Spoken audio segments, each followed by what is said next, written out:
Le président sud-africain Cyril Ramaphosa s'est inspiré de la conférence de Bandung en Indonésie alors qu'il accueillait des dizaines de nations pour la sensibilisation des BRICS à l'Afrique et le dialogue BRICS+.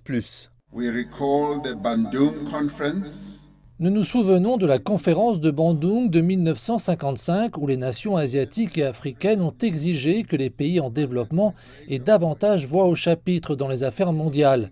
La conférence a appelé à la reconnaissance de l'égalité de toutes les nations grandes et petites. Cette vision se concrétise enfin des décennies plus tard sous l'impulsion des BRICS.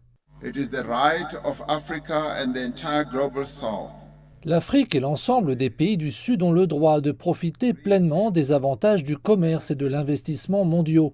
Sans le commerce ou l'investissement, nos économies ne peuvent pas prospérer et les conditions matérielles de nos populations ne peuvent pas s'améliorer. Cette initiative a été applaudie par les pays africains rendus vulnérables par le triple défi de la Covid-19, des conflits et du changement climatique qui a entravé les objectifs de développement durable du continent pour 2030. Je souhaite également souligner efficacement et fermement l'importance de ce sommet qui nous offre une meilleure occasion de travailler avec les pays des BRICS afin de pouvoir soutenir nos programmes de développement dans nos régions respectives sur le continent africain.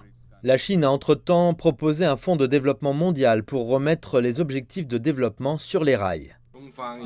La Chine a mis en place un fonds pour le développement mondial et la coopération sud-sud, doté d'un financement total de 4 milliards de dollars, et des institutions financières chinoises mettront bientôt en place un fonds spécial de 10 milliards de dollars dédié à la mise en œuvre de l'initiative mondiale pour le développement.